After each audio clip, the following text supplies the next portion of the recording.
Well,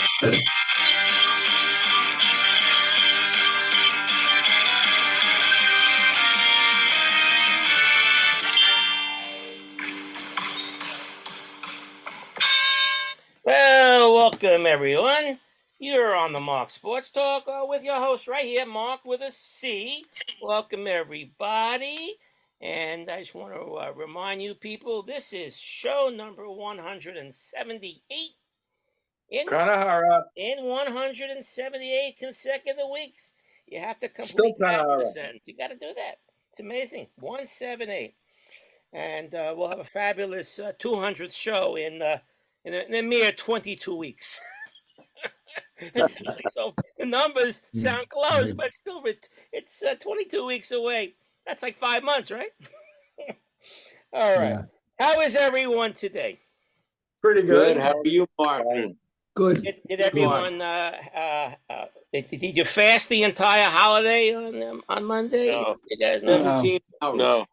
Did you pass out? Anybody pass out? No. Anybody feel faint along the way? A little bit. No. Yeah. You know, it's okay to eat. The rabbi says it's okay to eat if you need to, if you have to, if you just want to. Because if you eat, you tell me if anything happened to you. Did the guy or the person up above do something to you because No. Everything's fine. As far as that email I sent to you people, let's just keep the reports no more than 5 minutes, okay? And let's not go beyond that. I hope you adjust yourselves as you give your reports to be in that area. Of course, after your reports, we always ask for comments. The comments could last forever until I say it's enough. But let's be conscious of your reports and going that way. Before we go, I've got a couple of quick stories, and I want your reactions to a couple of these quick stories that happened to me during the week. Hold on a second. There's a cute person walking in front of my house. Okay. Now, I go to Dunkin'. I go to Dunkin' Donuts almost regularly every day of the week. But this one I went to was relatively new for me. Maybe I've been there 5 times in my life. And I get my coffee. And of course, I get my senior discount. They give you like 15 cents off, whatever they give. 5%. Yeah, of course. And the female service says, "Have a nice day." And of course, I need to have the last word. And I say, "Thank you, sir." In my usual teacher voice, which is loud. And everyone in the store heard me. So I have my coffee and I'm walking away. Then I realize I said, "Sir," to the female. So I want to get this person in. So what do? You hold your head down. You know, shame. I walked away. I'm almost at the door. I realized what I said. I was assuming she didn't hear me. And I understand, there's no response. But should I go back and apologize? She was truly a female, not a female, he-male, not a he, she. We're a female. Trans. Of course, she's a real woman. And should I apologize? Was she taking the next order? Was she cursing me under her breath, what I said? Probably not. Was she examining herself to make sure she's a she? Not making a big deal out of it. Yeah. Or was she just stunned? I don't know. I felt embarrassed, and I just could not go away. So I turned around with my coffee in my hand, and I went back to apologize. And as I walked up to the counter, I saw she was taking another order. So at that point, I said, "Can I have another sweet and low, please?" And I left. Have you ever gone into a situation like this? Maybe you said something at the wrong time and you meant to explain yourself, but you didn't, or you did. Anybody in your goings? Anybody? Howie?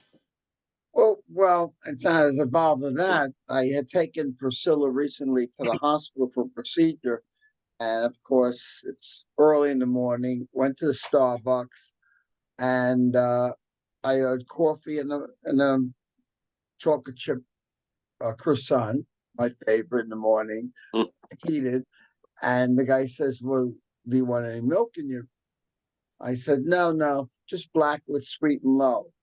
And he said, "What?" I said, "Sweet and low. You know, who doesn't know?" He says, "Well, we got Trevia and we got this." Right. Yeah. No, never heard of sweet and low. I said, "Just give me anything Starbucks. non-sugar." Yeah. See, it's like sweet and low is like the generic for any sugar sweetener, like just like Xerox is for copy. You know, like I'm gonna make a Xerox, you're gonna make a copy. You know. But you know, in Dunkin' Donuts, Yeah, they don't exactly. call it sweet and low, equal, or Splenda. They just call it pink, blue, or yellow. Really? You have to know which is which. I don't know, but yeah, in Starbucks they don't have a sweet and low. I just say sugar substitute now. Far back. It's too much. Well, to get out. sometimes they have it on the Yeah. side. Just help yourself. Here's the plain. Yeah, that's what a Dunkin' Donuts over here has it on the side. Yeah, it's easy that way. Just So, grab it. so you grab guys yourself. never been in that situation. You said the wrong thing at that time. I never get the wrong thing, but I'm constantly getting people who come up to me and say hello, and I really don't know who they are, and then they say to me, "You don't know who I am, do you?"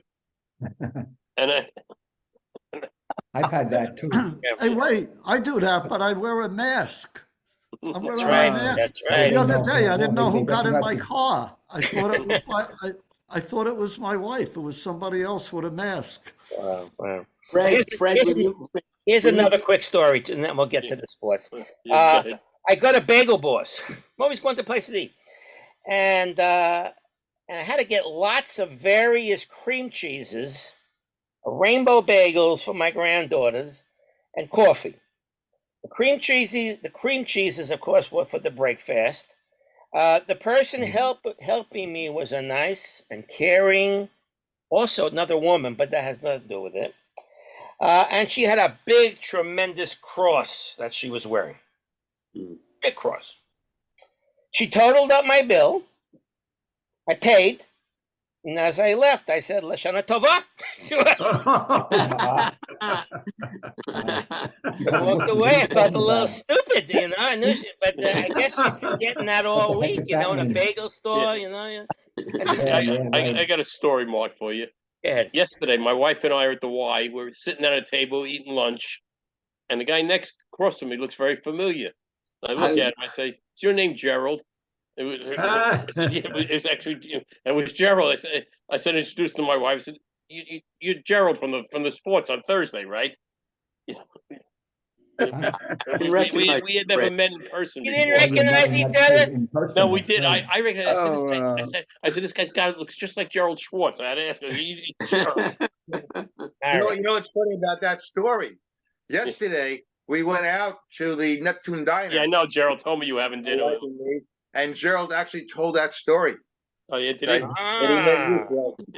See, we mean a lot to each other. I see that. All right, let's move on. I want to one more comment. Sure, go ahead there. My auto mechanic is a Muslim, and I called him last week, and before the first thing he said to me was Lashana Tova. He said it to you, right? Really? That's a cool guy. It's a cool guy. Interesting. Yeah, Yes, he very, knew. very Jewish. caring. Wants to keep the Jewish business. As he really didn't put the oil in the car and let you burn your engine out. I'll get him. All right. I want to start with the big story, and this is definitely the big story. Brooks. The death of Brooks Robinson. Yes. I asked Roger to talk a little bit about Brooksy, and then we can all add our stories after Roger. So, Roger, why don't you take it away? As he was one of the greatest, of course. Thanks, Mark. Yeah, no, brought up a lot of memories. Like I'm sure we have a lot of stories. Being I'm a little younger than some of you guys, I didn't fully know about Brooks until about 69, 70. So I got to see the big plays, against the Reds there in that 70s World Series. But yeah, I'm just pulling some books here that I had about baseball and stuff. And of course, he featured prominently in a lot of them, a lot of information. Didn't realize he was born in Little Rock, Arkansas. Oh, no, I didn't know that either. Yeah, that's interesting. Right. 1937. He played, his whole career with one team, which we had a few, 23 years from 55 to 77. It's interesting, just a quick little note, in his 10th season, when he was the MVP, he made all of $35,000. A lot of things people are talking about the Oriole way, the unpretentious methods, of acting towards others, way of giving back to the community. Sounds like this was a real good guy, much beloved. 2,848 hits, 1,357 RBIs. Not a huge home run hitter, although he did have 268 home runs. 16 consecutive Gold Gloves from 1960 to 1975. 18 All-Star Game appearances. He was the 1964 MVP, of which the season the Orioles finished third, which I thought was kind of interesting. 1970 World Series MVP, as you might expect. I forwarded to some of you guys that play he made on Lee May with that line drive, hard shot down the third base line, and he's deep in foul territory, and somehow Lee May wasn't the fastest runner, but still, I think that really put Robinson on the map for the rest of the country. I mean, obviously Baltimore knew about him, and as Yankee fans, we got to see plenty of the Orioles, especially in the 60s and 70s, beating up on us most of the time till later in the 70s. According to baseballreference.com, he holds career records for games at third base, putouts, assists, double plays, turned, and of course, 1983 he was a first ballot Hall of Famer. Just to break down, and Mark and I talked about this too, and I think you guys know this too. Of all the positions players in the Hall of Fame, third base has the fewest players of any position in the Hall of Fame. I believe there's only about 15 of them, and that list includes about 6 that were prior to World War II. Again, guys who played more than half their games at third base, obviously. Third baseman come to mind. I mean, none of us I don't think we're alive, know about Pie Traynor. That supposedly was one of the, 320 career hitter for 17 years with the Pirates. I guess the position started changing more in the 50s. George Kell was ending his career, and then Eddie Matthews. Ron Santo a little later came. Matthews, obviously a big power hitter. 70s, we saw with the Mike Schmidts, George Bretts, Greg Nettles kind of stuff. And Schmidt is probably, in terms of offensively and maybe all around, was probably about the best third baseman. Brett had 3 batting titles. Boggs in the 80s, 5 batting titles. Boggs, yeah. Yeah. Chipper Jones, 8 All-Star Game appearances, and 1999 MVP. Met fans know all about Chipper Jones. Fortunately. There you go. You guys got it. And, Al Rosen. Yeah. Okay, that's another one. Scott Rowland just got into the Hall of Fame last year. Yeah. Mike Schmidt. Right. Adrian Beltre probably will be enshrined, I guess, next. 3,166 hits, 477 home runs. And then in terms of Brooks Robinson, obviously we think about the defense first. And just comparing to some of the other guys, Chipper Jones, no Gold Gloves. George Brett had 1. Boggs had 2, of course, with the Yankees. I remember when he was with the Red Sox, they would vilify him all the time because they didn't think he was an all-around player, even though he was hitting, 330, 350, 360. But when he came to the Yankees, he became a good fielder all of a sudden, which was interesting. Schmidt had 10 Gold Gloves, of which 9 were consecutive from 76 to 84. Beltre's had 5. But of the ones who played with the one team, it was Brooks Robinson, Mike Schmidt, George Brett, Chipper Jones. These guys were all, one team members. I just wanted to pull out an old picture here of Ron Santo also, right? Right, that's true. Ron Santo as well. A young Probably Matthews too. He mentioned Matthews. Yeah. right between Boston, Milwaukee, and Atlanta, right? All with the Braves. That's right. Right. Let's see. Pull... And Detroit. That's right. Okay. That's fair. All right, a couple of people want to like jump on you right now, or us. Fred, you go first. Yeah, a couple of things about Brooks Robinson, Roger. This was from Bill Madden's column yesterday in the news. Him and George Kell had a big connection. First, they were both from Arkansas. Second, Robinson actually replaced Kell as the everyday third baseman of the Orioles, and they also were inducted in the Hall of Fame in the same year. Wow. And then Madden told a story about what a great guy he was off the field. I think it was 1970, the All-Star game. where Red Ruffing, the pitcher in the Yankees, got inducted into the Hall of Fame that January, and he was at the All-Star game, and he said Brooks Robinson was the only player of the two teams, National and American, who actually came up to him and congratulated him on being inducted into the Hall of Fame. I saw that one too, Fred. This was a real class act all the way around. Yes. Who else got comments? Larry? Arenado has 11 Gold Gloves and counting. Yeah, he's getting there. He's a fine one too. Yeah. But he's got to get 5 more to I know. 16. That's right. Also, Miguel Cabrera will get into the Hall of Fame. Right. Although not primarily a third base. Yeah, I guess. He played shortstop also. He wasn't primarily a third baseman. Oh, He was playing first base the last He 15 went to first. no, I all thought right, he played shortstop too. all right. Maybe he was. All right. He's a chubby too. He can't play. Yeah, I thought he was more third baseman, but that's All right. He came up as a third baseman. all right. Michael. You know, what you say, it's very, very interesting. All the third basemen that you mentioned, a lot of them are great third basemen. Schmidt was great for third baseman. Brett, it's very interesting. There's one third baseman who is actually, and I might sound prejudiced by saying this, actually just as good as Clete Boyer defensively, and nobody here mentioned him. And probably because, Fred, you're right. The only reason why he's not mentioned was because he couldn't hit. He stepped into the bucket. But as good a third baseman as Brooks Robinson was, Clete Boyer could make every single play that Brooks Robinson could. Any great third baseman you've ever seen, Clete Boyer was the equal. I thought you were going to say Greg Nettles. Yeah. Greg Nettles, no, I can't say anything bad about Nettles. No. He was terrific. Yeah. Clete Boyer was right there defensively with anybody you've just named. Yeah. And nobody could deny that. All right. Joe. Yeah, Billy Cox, great defensive third baseman for the Dodgers. Not a great hitter, but Dave. real old timer. Yeah. I was reading a post on Facebook from a group called Vintage Baseball, where someone was reminiscing. He was playing on his high school team, and he made it a triple play he played third base, and he made a triple play by catching the ball, falling on the bag and then throwing to first. And he had the opportunity to see Brooks Robinson by surprise, and he mentioned that to Brooks Robinson. So Brooks Robinson told him that he had 2 triple plays like that. However, he hit into 4 triple plays. That sounds like Brooks. He wasn't a fast runner. So that's one of his. Also, I think I mentioned this before, but our friend's grandson's name is Brooks because his father was a fanatical Brooks Robinson fan. That's great. That's great. That's great.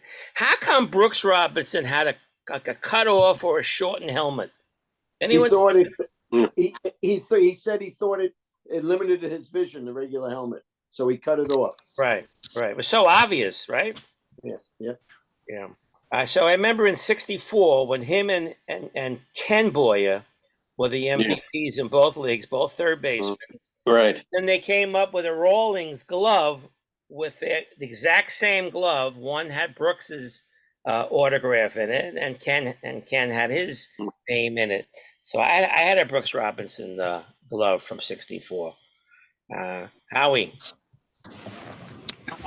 I think you're muted. You're muted. I had the Ken Boyer glove. You had the Ken Boyer gloves, eh? Yeah.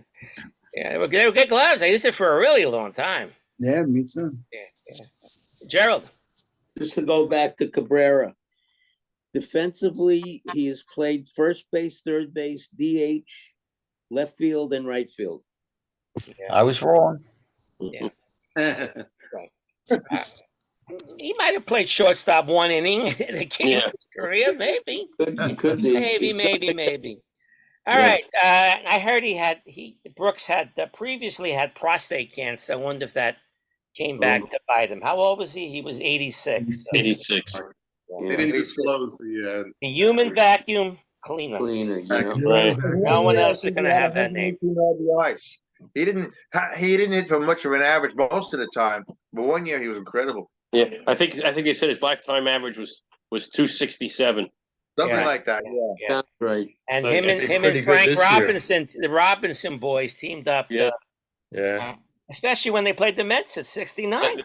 That was really quite a left-sided infield. Brooks Robinson and Marc Belanger at short. Oh, And Belanger is probably one of the most unsung Right. shortstops in baseball history. But he never Right. batted. What did he bat? No, 210? he couldn't hit, but he made up in the field. They could carry him. They didn't need him to hit, Mark. That's right. He was very athletic. He was Yeah. probably the equal of Ozzie Smith. Yeah, I would think so. I'd be a little more I think acrobatic. you're right, Jeff. oh, sure. Anybody want to say anything else about Brooksy before we move on?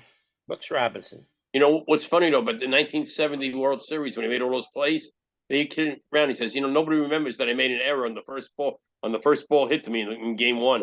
Chris, yeah. He would remember that. That's typical. He would remember that. All right, may he rest in peace, and I'm sure his name will come up many times as we move on in the show. And other We had a debate, my friend and I, about who was better, Schmidt or Robinson. Yeah. Schmidt. Schmidt had the power and great field. Yeah, but he wasn't as good defensively. He played Yeah. on purpose. But it's hard to Schmidt had compare. a better It's so bat. hard to That's the bottom compare. line. Yeah. Better hitter. If you were a captain and choosing up teams and you had Mike Schmidt standing there with Brooks Robinson, they're going to go 1-2 no matter what, right? Right. Yeah. You gotta stick Brett in there though. Brett belongs right there. All right. You can go forever in there. Yeah. And he wasn't All right, good defensively. Thank you, Roger. We'll come back to you in a little bit for other things. Milton, it's time for you to name that tune. All right. This song was from 1960. It's about the power of hope, love, and the power of dreams. 1960. This was a big hit.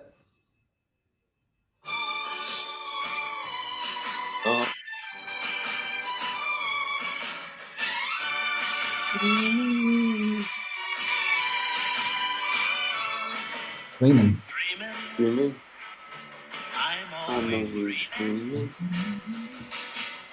Dreaming, love will be mine. Searching, I'm always searching. Hoping someday I'll find someone to love me, someone who needs me. But until then, well, I'll keep on dreaming. All right, Milt. All right. So who knows the title of that song? Dreaming. Someone's dreaming. Who sang it? How about dreaming? Who sang Give it? up. Buddy Knox, Johnny Clanton. Johnny Burnett. And you know what his song right after this was? You're 16. Oh, really? That The I original know. Right version. before Ringo Starr did it. He Right. did I was it going to say, also. yeah. Oh, he did the original. Okay. He did it. Great songs. So Yeah. what's the title? I'm always dreaming or just dreaming? Just without the G. Oh, I'm Dreaming. always dreaming. That's what an Dreaming. apostrophe. Okay. Thank you, Milton, for that 1960s song. Brings back a lot of memories for some of you. All right, as far as beep beeps go, someone mentioned this name about 10 minutes ago, Kenny Rosenberg. Well, there's a Kenny Rosenberg in baseball right now. He's a lefty pitcher for the Angels. Kenny Rosenberg. Huh. They bring up all the Jews at the end of the year anyway. All right. Yeah. All right, this day in sports, September 28th. What happened on September 28th in sports? All right. First of all, in 1911, the New York Highlanders, before they were called the Yankees, get 13 walks and steal 15 bases, including 6 in one inning, and beat the Browns 18-12. Plus, each team made 6 errors. Oh, great game. Great game. And talk about great games. In 1919, the fastest Major League Baseball game occurred on this day. 51 The minutes. Giants and the 52 Phils. minutes.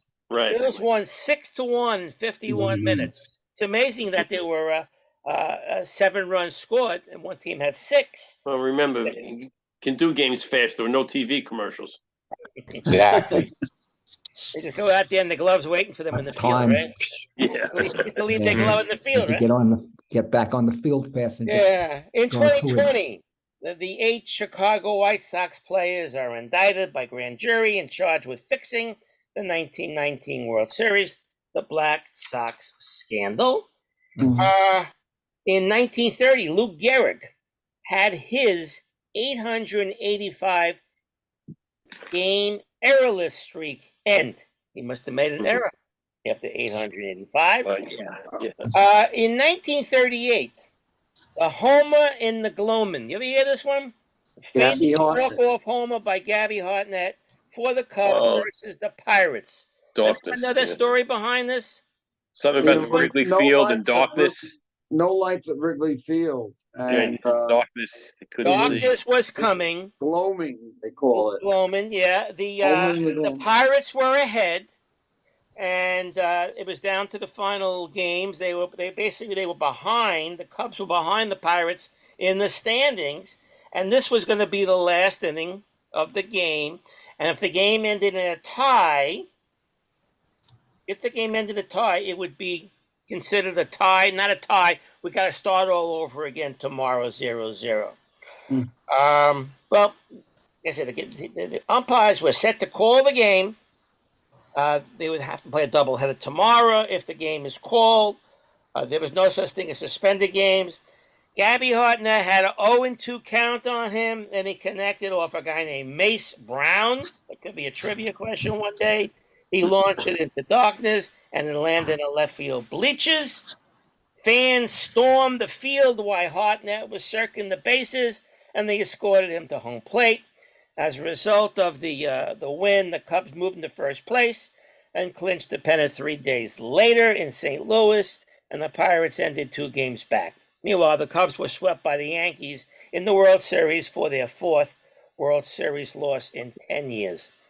And of course, the Pirates, that was the closest they got to a World Series. Until 1960. 1960, they came back, yeah. So the Roman and the Gloman, that they say it? Gloaming was a popular song written in 1911, recorded by Harry Lauder. Homer and the Gloaming. Homer and the Gloaming was a Scottish origin denoting twilight. There you go. In 1940, Bud Brennan, a fan at Memorial Stadium, races out of the stands and tries to tackle Tom Harmon on the 3-yard line. Harmon evades him, and he scores the touchdown anyway. In that same game, Tom Harmon from Michigan, he runs for a 72-yard touchdown, an 86-yard touchdown, a 94-yard touchdown. That's how great Tom Harmon. That's Mark Harmon's father from. That's right. That's right. In 41, Ted Williams ends the baseball season at 406. Today. In 51, Allie Reynolds, Yankee pitcher, throws his second no-hitter of the season. An 8-0 win over the Red Sox. The Yankees clinched the pennant, their 18th pennant on this day in 51. Also in 51, it was a football day because Norm Van Brocklin of the Rams throws for 554 yards, which was a record at the time. I'm assuming that record has been broken 72 years later. I'm sure somebody has thrown more than 554 yards. Namath. 52, Stan Musial makes his only pitching appearance, throwing one pitch to the Cubs' Frank Baumholtz. Why did he do that, Mark? Why did he do that? Yeah. He had some vendetta against him. I remember it vaguely.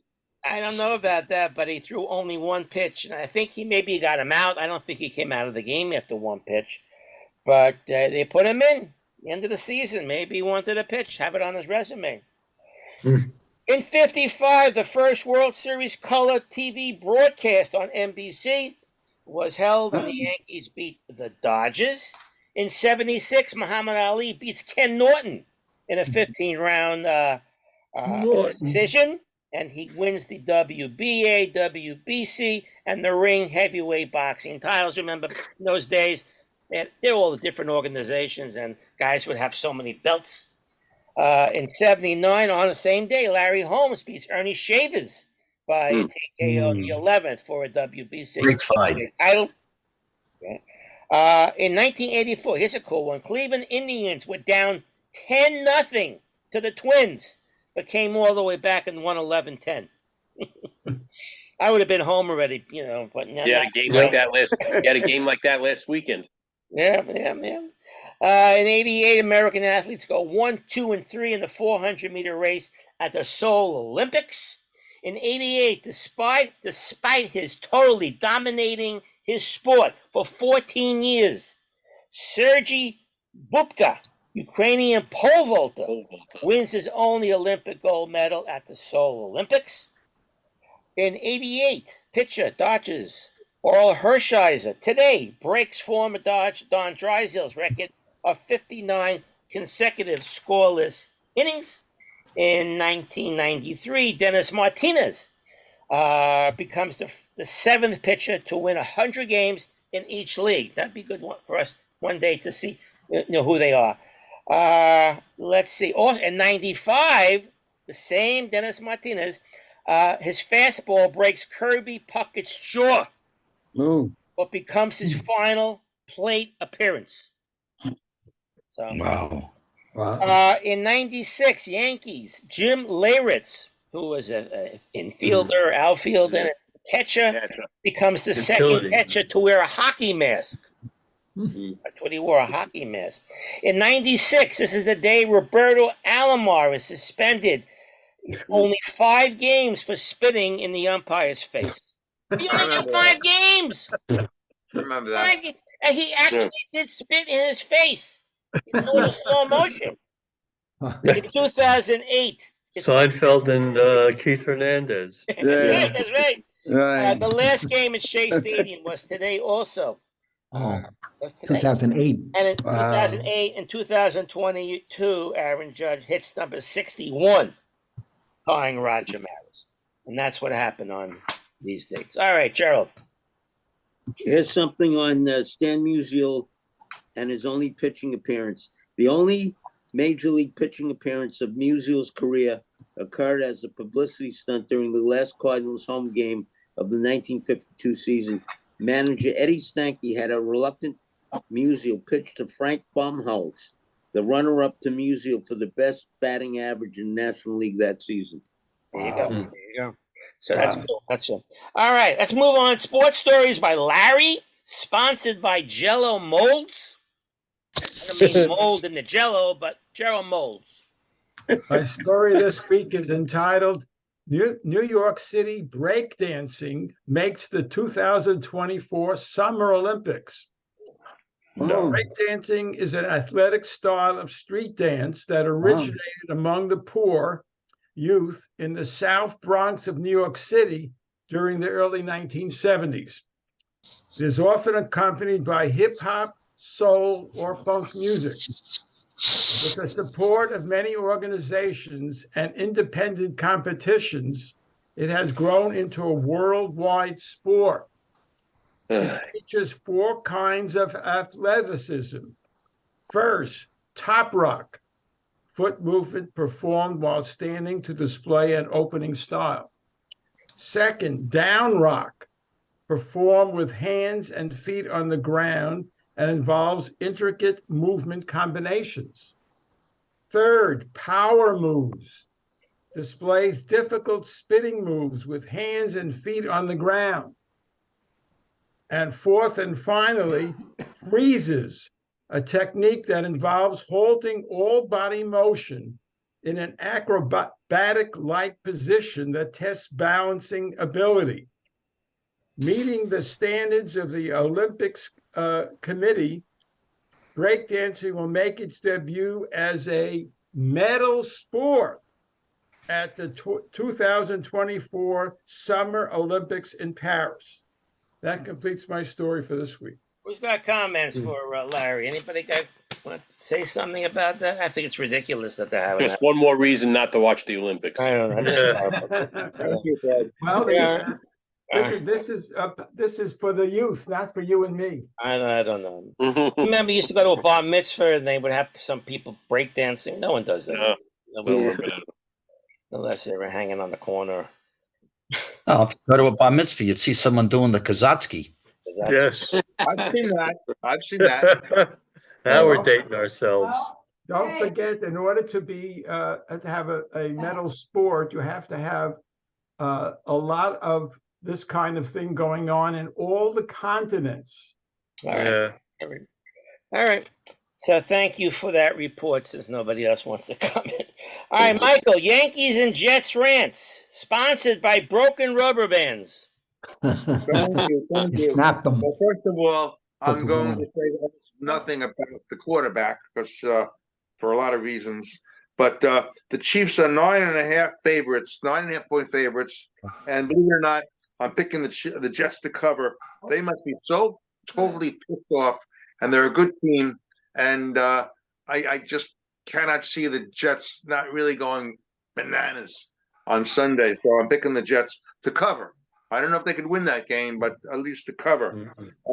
The worst optic in my mind from Sunday's game is seeing the players and coaches arguing on the sidelines. I thought that was terrible. I've never seen that. That would never have happened. If Parcells is the coach, Belichick, and you kind of wonder. The game plan was terrible, and it was very, very annoying listening to Tony Romo saying, "Do some play action passes" or something like that. And sure enough, they waited until the last part of the fourth quarter to finally start running down the field. And who's to say that if there's a different game plan, and also who the heck knows if this is a good coach right off the get-go, maybe the Jets would have been in company. I think the Jets are so much better than the Patriots. It's ridiculous. That's my Jet report. All right. Michael, As far as the Yankees are concerned, okay, I'm very annoyed with Rodon. Okay, the last 3 games he lost were the games that the Yankees desperately needed to win. The first game I said before was the one where they brought up all the kids and they didn't take him out in time, and then he lost 2 more games like that, including this last one. And I always feel, as a baseball fan, I don't care how good the pitcher is, you gotta win the darn games. That's what bugs me about DeGrom. DeGrom does not win the games. I would take Jim Coates over DeGrom any day, but that's me. And all right. And also, this past Yankee season literally clinched my hatred of the Dodgers because I first began hating the Dodgers because of what happened to Dodgers when they got beaten by a bunch of drunken bums. And then in '63, they had no offensive players whatsoever. They had some great pitchers, right? And they got swept in '63, and that was terrible. And then in '81, they lost the year that they had the 2.5 seasons, and that was Bob Lemon, who was a very inadequate manager. And I always felt that Steinbrenner was ordering Lemon around, and he had no right to manage that team. And they just lost the. Excuse me, Mike. Again, they were so much better. He was inadequate, but he won the World Series in '78. Well, and he was the manager on 2 occasions. All right. Let him finish his point. Then we can talk. Good. Finish up. Another reason why I hate the Dodgers is because in 2023 I hated the Dodgers even. Well, it clinched the fact that I hated the Dodgers because of a certain fence in Dodger Stadium, which actually, in all honesty, cost the Yankees the playoffs. I agree. That's my report. Yeah. Could, I guess. All right, but now we can have the comments. Who wants That to? I agree. I got one. Go ahead. All right, Yeah. go ahead, Fred. The Dodgers ought to be fined by OSHA for providing unsafe working conditions for having I a agree. concrete fence. Definitely. Really, I mean, the Yankees should sue the Dodgers. You provided unsafe working conditions. Fred, I think Judge was thinking of, the Yankees were thinking of doing it, but I think Really? Judge nixed it. So that's why they're not suing the Dodgers. Is that right? The Yankees really won't? Because I mean, when I saw that, I was incredulous. That how could you? I mean, not even for their own player, that is so unsafe. Yeah. Doesn't And out of all that's one of the oldest stadiums. How many games they played there, and that's the first time that probably happened, right? I mean, Major League Baseball. Maybe before each season, maybe Major League Baseball, somebody should inspect every stadium for safety reasons. Yeah. Something really. All right. I wonder if you'd feel this way if it was, let's say, a no-name player who got hurt. Absolutely. Yeah. It's a human being. I mean, Happens. You say that. Every time I watch a game with my son, an announcer says, what they can't afford to lose this guy. My son always tells me, what if it was the 50th guy on the team? They wouldn't care if the guy got hurt. He has a family too, right? Yeah. All right, Gerald. Mike, you keep on referring to drunken bums, namely the Dodgers.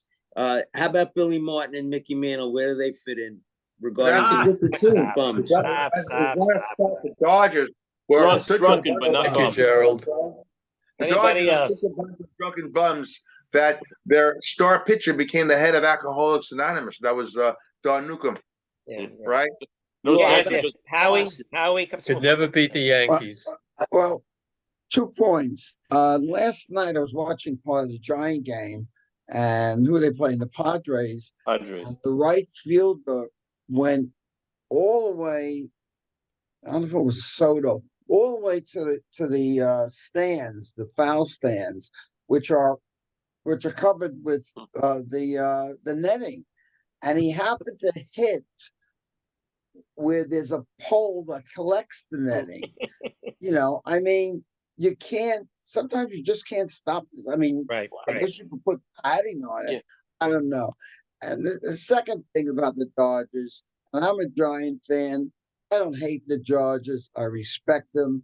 They got the finest organization in baseball, far and away. I mean, maybe the Braves are too, but the Dodgers, far and away, compared to the Yankees, that's like chaos incorporated. I mean, the Giants have a good organization, but the Dodgers are the class of the league. Howard, what team are you a fan of, Howie? What team I'm are a you Giant fan, but I know good baseball management when I see it, and I see it in the Dodgers. Did Judge catch that ball, and then his momentum carried him to the fence? Yeah. Right? He caught the ball before the fence, right? Yeah. And then his momentum carried him to that. But there's so many unsafe condition baseball. You remember a few years ago, what was the guy's name on the Yankees? Before he even had an at bat, Fowler, Dustin Fowler in Chicago hit his knee. Right. In Chicago White Sox. I mean, how does baseball allow these unsafe conditions? And Fred, what about that guy in the Mets who got injured for the rest of the year by running into the tarpaulin? Remember that one? Yeah. Right. Vince Coleman. Coleman, that's right. Was it Coleman? If there are obstacles somewhere on the field, someone's going to find them. Someone's going to find it. Yeah. All right, but Joe, you want to comment? And Joe? Yeah, first about baseball. I mean, the stadiums are much safer than they used to be. I mean, you used to just have wooden walls. Pete Reese's career was destroyed by it. He used to run into walls. Now they're padded. It's much safer than it used to be. But I mean, it's never going to be totally safe because these guys are running at high speeds and they run into walls, even if they're padded. Yeah. So, and I also wanted to talk about, I cannot believe, Michael, you honestly think that the Jets are going to cover? Yes, I really do. I think we watched 2 different games. I mean, I have to admit that there were times that I simply couldn't watch the game on Sunday, but they looked terrible. He is terrible. The quarterback's terrible. No sack, no line, whatever. No, they can't run. Nobody could get free. I mean, I think their offense. I agree with Joe. Yeah. I don't think their offensive. What happened towards the end of the fourth quarter? They started moving the ball and doing exactly what Tony Romo said that they were supposed to be doing. Yeah, but for three quarters or more, they did absolutely nothing. Yeah. I don't think their offensive line played that bad. I think Wilson kept holding the ball too much. He holds the ball longer than any other quarterback. I mean, that's he can't read defenses. That's why. Stats, I think there was an article in today's Post that doesn't read the field, saying about Wilson will go to another team and then he'll become like Geno Smith. No way. Sometimes it takes years for a quarterback to be successful. They're losing 42-10. It's intuitive. It's an intuitive feeling. Yeah, but Larry, I mean Fred. Look what happened to Dallas Cowboys. One at a time, guys. Who's talking? It's an intuitive feeling. Look what happened to Dallas Cowboys on Sunday. It was like a perfect storm where a real crappy team could beat the Dallas Cowboys, and I really think it's going to occur this coming Sunday for the Jets. Well, that's a valid point, Mike. I mean, look at last week too. I was in a knockout pool. Picked Jacksonville over Houston. Who expected Houston to beat Jacksonville? Yeah, well, Right? all right. And why not the Jets? Jeff, Why not the Jets? Jeff has a comment. Yeah, Jeff. Yeah, what is anybody else annoyed over the preseason comparison of the 85 Bears to the 2023 Jets in their Yeah. defense? They won't be You Anybody? doing know, it they had, anymore. supposedly they had a great defense, and I picked them. That bullcrap I come picked from? their defense in my fantasy pool, and after the first three, I right away I cut them this week. I'm done with But them. you know, I think when the guy said that, he didn't really say we're as good. He said we can be as good. You know, I'd and, be you as know, good. Yeah. I don't know. I don't. Yeah, I don't think No, he's- no defense has ever All right, been that Milton good. has a comment. Maybe the Ravens. Just want to tell you, Newsday had a whole page on Joe Namath criticizing the entire Jets outfit. Yeah, Yeah, the post yeah. that was all Quarterback. over. I heard the interview. He said he never saw anyone that bad. You know, Amazing, truly amazing, huh? All right, Joe. Yeah, oh God, what was I gonna say? I'm trying. All right, if I remember, I'll. All right, we'll come to you now, It's Joe. OJ, Thank bro. you, Michael. We're going to come to you right It's now. OJ. one last thing, All going right, back. one last to, thing on the. Michael, just want to tell you on that, you mentioned Jim Coates. The only thing I remember about Jim Coates, his first year, he had a 9-0 record when he pitched for the Yankees, but they were scoring a lot of runs for They him. scored a lot for him. God. That's what I'm saying, Milton. You got to win those games. Yeah. Jim Coates stunk, Oh, I know. but he managed to win the games. There was Mike- another guy the Yankees had more recently. He stunk, but he won all the games. There was a guy Small. His name was Small That's or the something. one, yeah. Yeah, yeah, He yeah. was like Small. he was like 10-0 or something. Right place, the Not right at all. time, and gets the win. But what was Jim Coates's uniform number? There I were don't two know. numbers in my head swirling, 39 or 41. Anywhere? I don't know. Okay. 39 was Steve Hamilton, wasn't it? Uniform number. Yeah. Jim true. Coates, was he 41? Okay. I don't know. No, All right. I don't think so. Joe, we're up to your Mets moments by Joe from New Okay, Jersey. so Sponsored anyway, by Notebooks. all right. Anyway, I want to. I remember what I was going to say. They're talking about the Arizona Cardinals. They were ahead in every game. Yeah. This year, so they haven't been playing badly. So it wasn't that much of a, of an upset. Okay, so to the Mets. Looking at the pitching. All right, they've got Senga. Quintana, if they re-sign him. After that, there's no number 3 starter. And 4 and 5, I guess, are going to be Peterson and McGill, and hope that they start better next year than they did this year. The only minor leaguer that they seem to talk about who might be ready to come up would be Mike Vassell. I have never seen him. I don't know anything about him other than what I've heard. The bullpen, again, as you can see, imploded last night in the 9th inning.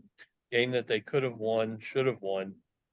The hope, let's hope Diaz is 100% when he comes back next year and they can build around him. They've got a couple of arms in the bullpen that they might get something out of. I know why some people say if they ever hear Drew Smith's name again, they're going to. That's me. That's Fred, I think, right?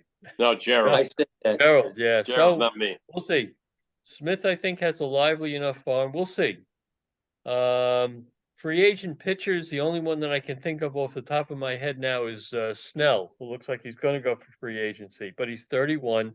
He's had, few very, very good years and some not so good years, and I think he's going to probably want too much length on the contract. I would pass on him, and I think the Mets will. The guy in the only Phillies, other Aaron Nola, is also free agent. No, yeah, well, Nola Yeah. would, it would be poetic justice for the Mets to sign somebody from the Phils Because of Wheeler, right? Yeah. because the Phils have Oh, yeah, Wheeler that's and Walker. That's right. Yeah. So who knows? So I saw Beatty. Beatty gets cost him the game last night. So I don't know. I think it's a possibility that he's playing himself out of New York because they've got too many. They've got too many people. They, I would say if they trade Beatty, which may happen, you could put Mauricio at third. Then Vientos will be a DH and maybe play the outfield. That's what I see happening. I don't know about the guys in the minor league. And the last thing I'm going to say is that where the hell was the hitting for the first 4 months of the season? Ask You Lindor. know, if they had, Ask if they had, Lindor hit- about that. if they had hit like this, they might have had a chance to make the wild card. They wouldn't have gone very far because the bullpen is not going to let them go very far. But at least they Right. might have made it fun. How about Joey Lucchese? He's been That's- auditioning. Yeah, I was thinking of Lucchese. Yeah, I forgot about Lucchese. He's also a back end rotation Yeah, guy. They should give him a shot though next year. Yeah, you're right. You're right. They probably should. Okay, Gerald. Joe, I hope we don't see McGill and Peterson next year. Yeah. Well, I don't see at this point. I don't see any.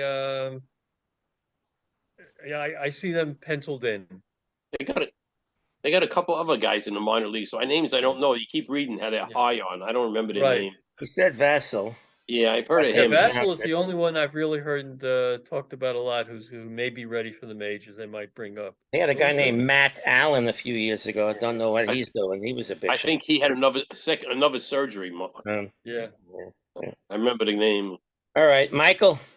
This afternoon at the beach, I was listening to BT and Sal, and they were debating whether or not they would want Showalter back or perhaps Craig Counsell if he'd become available. And I think BT said he'd want Showalter back, who is my favorite Yankee manager of all time. Or the other one, Sal said he liked Counsell. And the question is, who would you Met fans want? Showalter. I don't know. I like Showalter. So do I. It's a baseball thing. I was You so want happy Showalter. when they hired him. So. I agree. All right, Give him Joe. another Then we gotta chance. move on. Then Mike. Yeah, all right. I'm going to play devil. I'm going to disagree. I think Showalter managed without a sense of urgency this year. Yeah. And I think that. And what did he have to work hurt with? him. He didn't I mean, have I that still much think to work with this year. I still think he's a good manager, but I don't think he did a good job this year. He Last didn't. year, everything went right. He had a bad year. So the team was bad overall. You can't put it on him. All right. It's not a question of putting it on him. I think it's a question that he didn't realize early enough, what was going on. And I think he just stuck with stuff, and he stuck with guys like Vogelback when he should really have shaken up the team. Well, I really that's do. something that Epler should have dealt with. I really do. Okay, Mike. Yeah, a point about pro football and then a question for you. So I did the same thing Mark did. I dropped the Jets defense off of my fantasy team, but not because they don't have strong players on defense. It's because there's this sort of melding together of various parts of a pro football team. And if the offense is 3 and out over and over and over again, then sooner or later the defense kind of cracks and then it collapses. And I think that's the case with the Jets until they get an offense that they can count on to score some points and keep the ball for a while. The defense is going to be stressed. So that's the only point I wanted. Very good point. That certainly happened. That certainly happened in the Dallas game, where I think All right, here's my question for you. So it used to be that if a baseball game was, say, in the 3rd or 4th inning, and then the rains came and it got washed out, and then they started all over again. Yes. Now it seems to me that they get washed out after 3 or 4 innings. It's called a suspended game, and they take it up from the point at which it was left off. Is that right? Did they change the rules? They changed that rule. They changed that a couple of years ago. Okay. That once a game started, they would pick it up from that point. I got it. And that makes sense. I like that idea. It makes sense. Although the other night, though, there was something different, though, because Sunday, the White Sox played the Red Sox, and the game was 6 innings, and they called the game, and that was the game. I think that rule, Mike, is if it's before an official game. I think so. Then they suspend it. But plus, but if you like in the 6th inning, then it's an official game.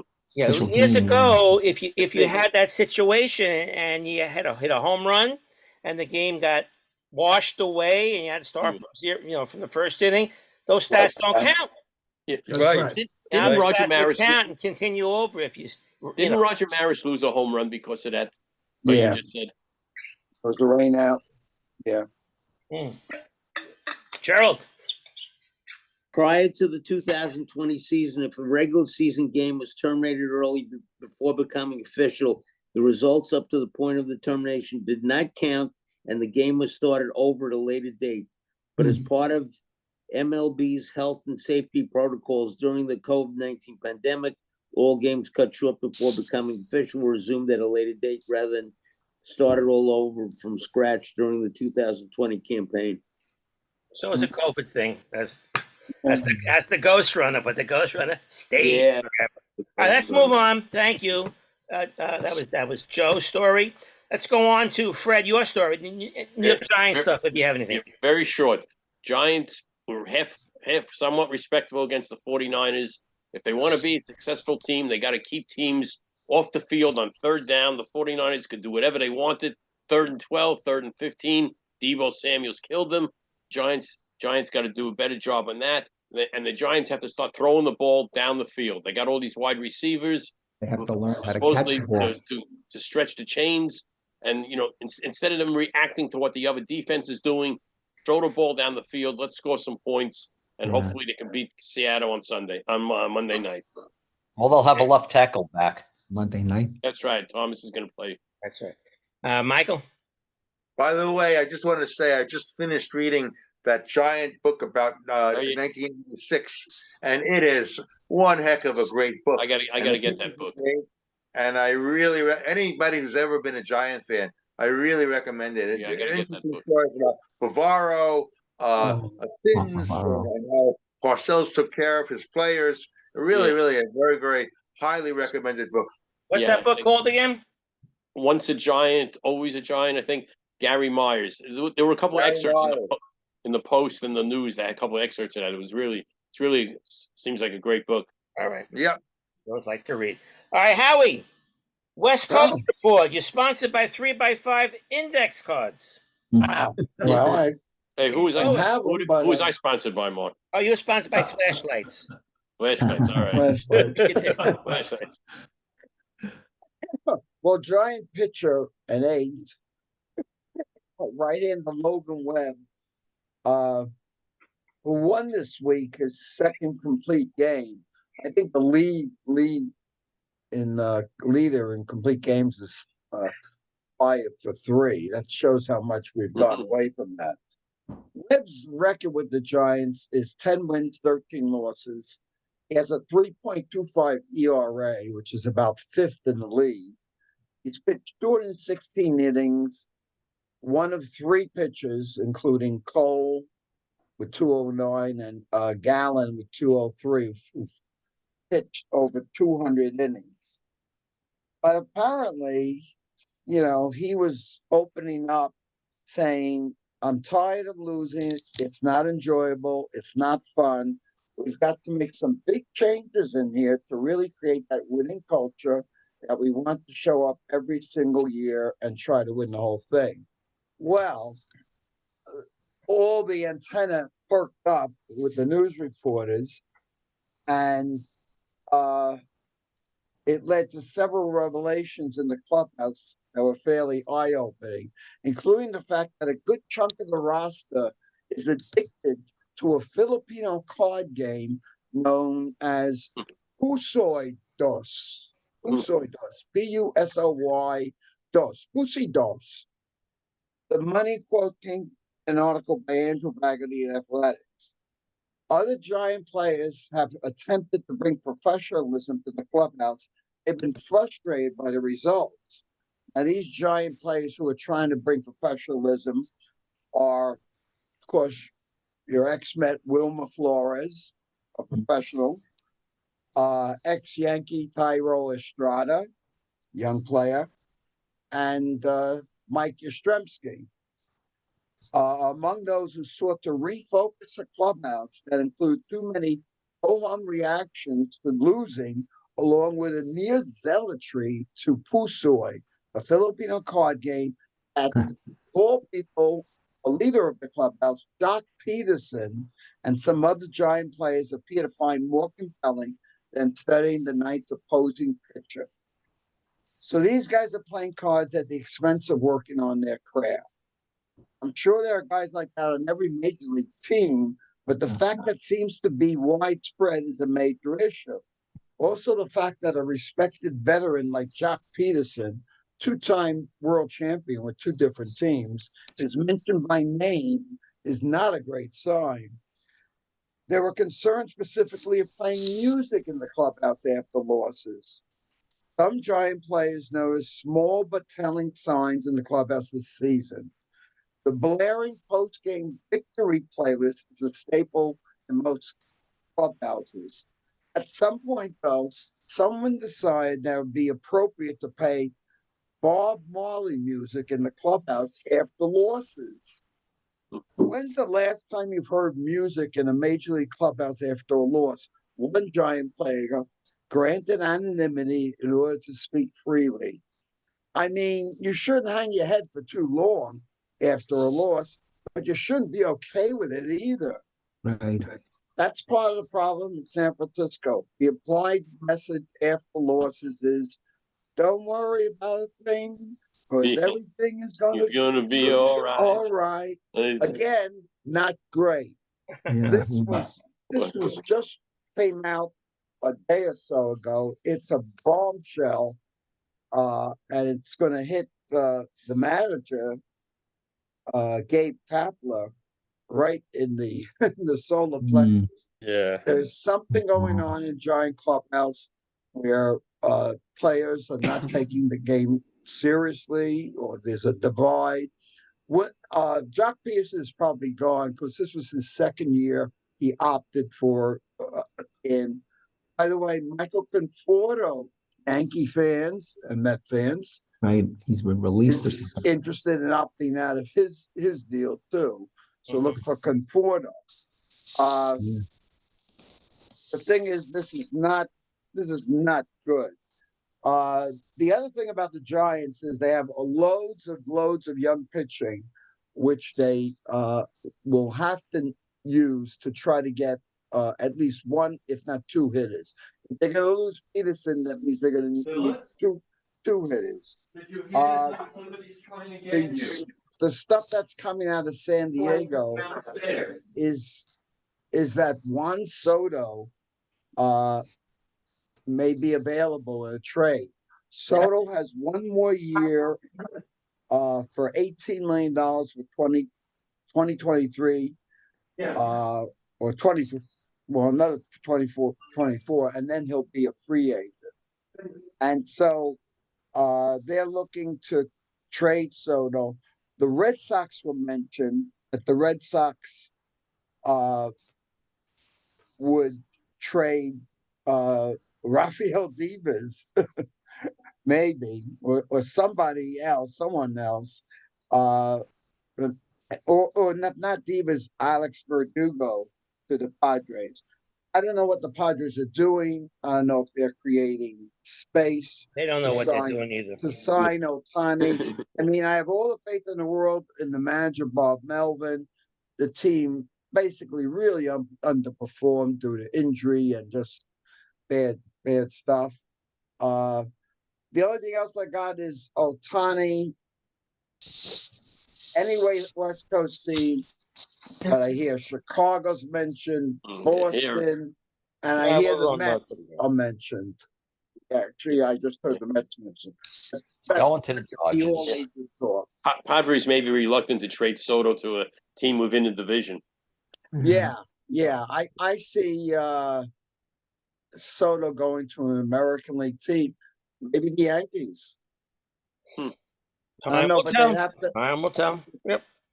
Yeah. All right. Anyone want to comment on Howie's report there? You think the Mets should be in on Soto?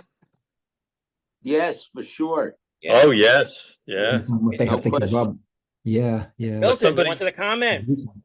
You know, you were saying about playing music when some team lost the game. How about if a team was on a long losing streak? Anybody remember the song that Phil Linz was playing when the Yankees? Mary had a little lamb, no? But you know what was funny on that one? The Yogi Berra told to tell him to stop it, And Mantle said, Lynn's asked, what did he say? And Mantle said, play it louder. Make it louder. Yeah. There he had a little. Meanwhile, Howie, your 49ers look good. Yep, they certainly do. They just grind down the team. That's what happened to the Giant game. Giants were competitive. They were competitive for a half, and I said to my wife, okay, now they're going to grind them down. They're going to get to them. And that's what they do. And I don't think their quarterback is a great quarterback, though. The quarterback is made for that. Purdy? Yeah. Purdy is. That's it. That's right. He's perfect for the 49ers. All he does is win. I hate to make comparisons to Montana, but Montana was made for that system too. Mm-hmm. Yeah. Except Montana was an intelligent quarterback calling his own plays. McCaffrey and Debo Samuel, 1-2 combined. You can't stop those guys. No, that and George Kittle. I mean, it was George Kittle. Right. It was so frustrating watching him. Oh, we're great. We got him at 3rd and 13, and I'm saying myself every time. Well, in that game, one team's game plan worked, and the other team's game plan did not work. Right. Right. Yeah. I read in the paper that the Giants blitzed 85% of their defensive plays, or the 49ers offensive plays. And Purdy was up to beating the blitz not every time, but many times. On the other hand, the 49ers on defense tried to contain the quarterback and keep him from running. And they did it. Yes. Daniel Jones had to throw it down the field. The wide receivers, in my opinion, for the Giants are inferior. They're not a good set of wide receivers. There were comments in the New York paper that 49er players said they were shocked that the Giants didn't have any more plays, design plays for Jones to run. Well, in any case, they contained them. They didn't have Barkley, of course, and so their defense worked. Okay. Let's move on, Mike, to your report. Thank you, Howie, on that report. Mike, your D.C. and Virginia sports report, sponsored by Tuna Fish. Oh, hey, I'm stepping up. I'm rising. You're on the clock. My sponsors are getting better.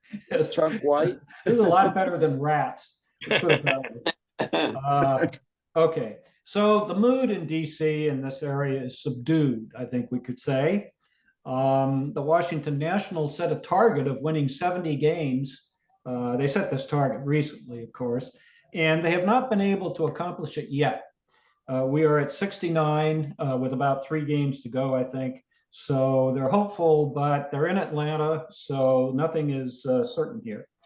The good news coming out of the Nationals clubhouse is that Patrick Corbin is down to 1 year left. And he finished 10-16 this year with an ERA over 5.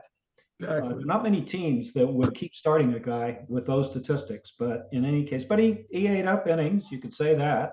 Anyway, that's the Nationals right now. The Commanders, the story is pretty clear with 4 interceptions and 7 sacks in their game against Buffalo. I think we can see that they took a step back. And so, they have to regroup and see whether they can protect him better, their quarterback, and whether he can be better. But as I've been telling you over the weeks, he just takes too long to pick out his targets. So they'll be rid. Oh, I should have said the Strasburg contract continues through 2026. So another 3 years to go on that one. It's an albatross, but anyway. The one place where there's a good mood these days is up in Baltimore. 1 game to go to clinch the American League East. They hold the tiebreaker over Tampa Bay. So even if they ended up in a tie, they would be the AL East champions. They figure to get there sometime this weekend. And that's my report. Thank you. They have 99 wins. Next one's 100. Yeah, amazing. Saw that. Yeah. Okay, thank you. You cut that definitely in 2 minutes. Beautiful. All right, Gerald. Come back to you, Gerald, for the first time you're down the line here. You're batting 8th in the order, supposed to lead them off. And your sports personality of the week. You'll tell us who it is the second. You're sponsored by Exit 63 of the LIE. That's what it is. Somewhere out in Suffolk. You have 5 minutes. You have 5 minutes or less to give a report. Yeah, go. All right, I'll make it short and sweet. This week I'm going to be reviewing the great Christy Mathewson, a revered man. Here are his baseball accomplishments.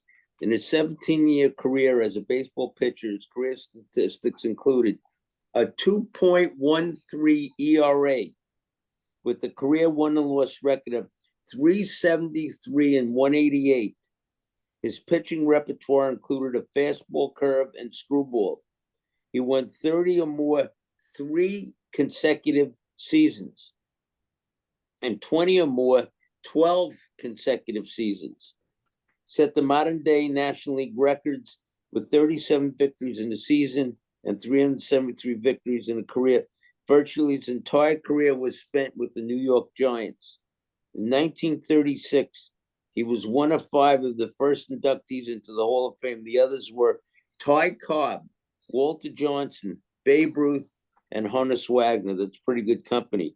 Here's a short biography. Christy learned from a cousin at age 8 how to alter the trajectory of toss stones by manipulating his grip on them. He declared shortly thereafter his ambitions to be a Major League Baseball pitcher. He played semi-pro ball at the age of 14. One of his nicknames was Christian Gentleman. He refused to play baseball on Sundays as a very religious man.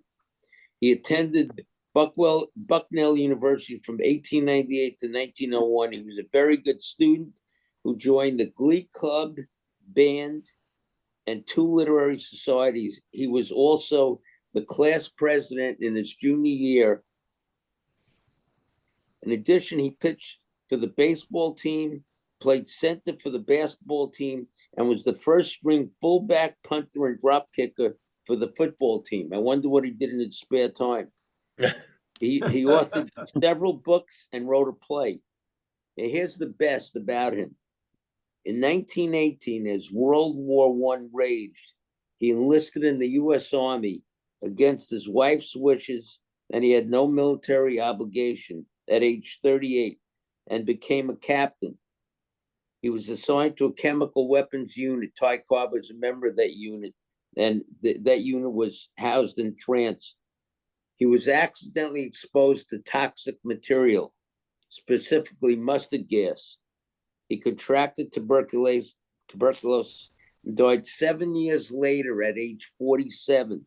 Oof. On his deathbed, listen to this, on his deathbed, he said to his wife, "Now, Jane, I want you to go outside and have a good cry. Don't make it a long one. This can't be helpful." Warm, endearing human being. Also, I gotta tell that to my wife. Also, there are festivities that are held each year at Factoryville, Pennsylvania, honoring this great man. And there are also numerous parks and stadiums named after him. So as a great baseball player and a great patriot, I submit to you, he's a very revered man, at least in my eyes. And that concludes my biography, short biography of Christian Mathewson. That's good. 4 minutes. Yeah. Not that I'm timing you, but I am. Yeah, we never saw him pitch. We just always reading the things about him, how great he was. But it's hard to picture people we don't know, never seen before. Tom Seaver. He was like Tom Seaver was like Matheson. Tom Seaver. They compare him to Robin Roberts, but really he was like Christian Matheson, just in his demeanor, the fact that he was a gentleman.